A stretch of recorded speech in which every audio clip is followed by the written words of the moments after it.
إيه، بنت من أسرة بسيطة عندها 20 سنة شغالة في التمريض. بنت بسيطة رقيقة وملامحها هادية.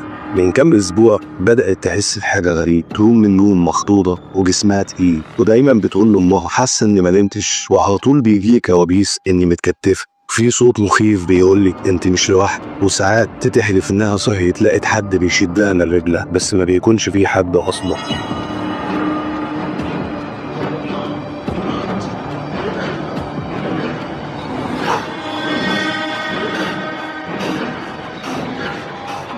الأم قالت أكيد تعب الشغل والمعهد، نامي بدري شوية وأنت هتبقي كويسة. بس لما مريم بدأت تتشنج وهي نايمة وقامت من النوم في نص الليل مفزوعة وبتصرخ، الدنيا اتقلبت في البيت. وساعتها بس حسوا إن في كذا، راحوا بيها الدكتور واتنين وتلاتة، كلهم قالوا البنت سليم، مفيش حاجة عضوية، رسم المخ تمام، تحاليل نظيفة، والنط زي الساعة. بس هي كانت بتتعب كل يوم أكتر من اليوم اللي قبل، بتنام وهي خايفة ما تقومش، ولو نامت بتقوم مفزوعة، وأمها مخضوضة وقلقانة عليها ومش عارفة تعمل إيه. بس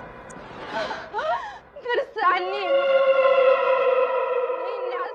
في يوم كانت مريم قاعدة في البلكونة بتبص على الشارع، في ست طيبة كده جارتهم اسمها منى، شافتها قالت لها مالك يا مريم، وشك مصفر ليه كده؟ مريم ما ردتش.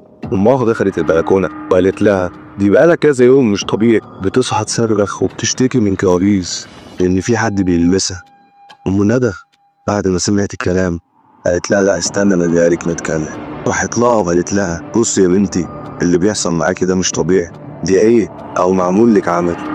أنا أعرف شيخ اسمه أبو اليسر، راجل مبروك وبيعالج ويفك السحر بالقرآن، الناس كلها عارفاه وبتكيه من آخر الدنيا. طبعا الأم كانت مترددة، بس لما تبقي شايفة بنتك بتكح دم وبتنهار كل يوم أكتر من اليوم اللي قبله، ساعتها ما بتبقيش بتفكري بالمنطق وبتدوري على أي حل أو خيط تمسكي فيه. أمها